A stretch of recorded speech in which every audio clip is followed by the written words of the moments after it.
बृहस्पतिवार की कहानी। बृहस्पतिवार की कहानी वैष्णव पत्रिका।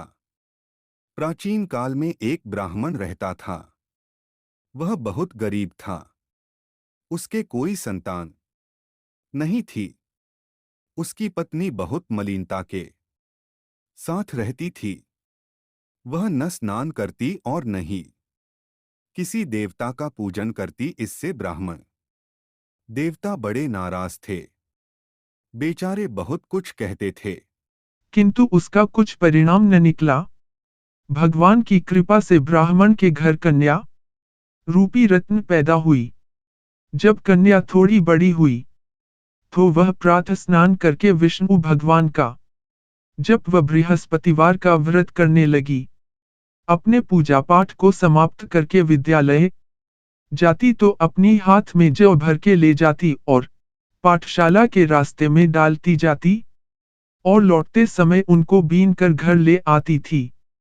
एक दिन वह बालिका सूप में उस सोने के जौ को फटककर साफ कर रही थी कि उसके पिता ने देख लिया और कहा, हे बेटी, सोने के जौ के लिए सोने का सूप होना चाहिए। दूसरे दिन बृहस्पतिवार था। इस कन्या ने व्रत रखा और बृहस्पति देव से प्रार्थना करके कहा, मैंने आपकी पूजा सच्चे मन से की हो तो मेरे लिए सोने का सूप दे दो। बृहस्पति देव ने उसकी प्रार्थना स्वीकार कर ली। रोजाना की तरह वह कन्या जौ फैलाती हुई जाने लगी। जब लौटकर जौ बीन रही थी तो बृहस्पति देव की कृपा से सोने का सूप मिला। उसे वह घर ले आई और उसमें जौ साफ करने लगी। परंतु उसकी मां का वही ढंग रहा। एक दिन की बात है कि वह कन्या सोने के सूप में जौ साफ कर रही थी। उस समय उस शहर का राजपुत्र वहां से होकर निकला। इस कन्या के रूप और कार्य को देखकर मोहित हो गया तथा अपने घर आकर भोजन तथा जल त्याग कर उदास होकर लेट गया। राजा को इस बात का पता लगा तो अपने मंत्री के साथ उसके पास गए और बोले, है बेटा, तुम्हें किस बात का दुख है? किसी ने अपमान किया है या कोई और कारण? तुम बताओ, मैं वही कार्य करूंगा जिससे तुम्हें प्रसन्नता हो।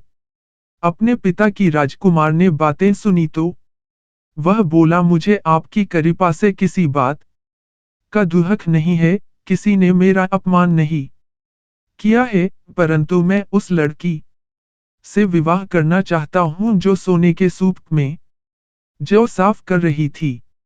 यह सुनकर राजा आश्चर्य में पड़ गया और बोला, हे बेटा, इस तरह की कन्या का पता तुम ही लगाओ। मैं उसके साथ तेरा विवाह अवश्य ही करवा दूंगा। राजकुमार ने उस लड़की के घर का पता बतलाया। तब मंत्री उस लड़की के घर गए और ब्राह्मण देवता को सारा हाल बतलाया। ब्राह्मण देवता राजकुमार के साथ अपनी कन्या का विवाह करने के लिए तैयार हो गए तथा विधि विधान के अनुसार ब्राह्मण की कन्या का विवाह राजकुमार के साथ हो गया। कन्या के घर से जाते ही पहले की भांति उस ब्राह्मण देवता के घर में गरीबी का निवास हो गया। अब भोजन के लिए भी अन्न बड़ी मुश्किल से मिलता था। एक दिन दुखी होकर ब्राह्मण देवता अपनी पुत्री के पास गए। एटी ने पिता की दुखी अवस्था को देखा और अपनी मां का हाल पूछा। तब ब्राह्मण ने सभी हाल कहा।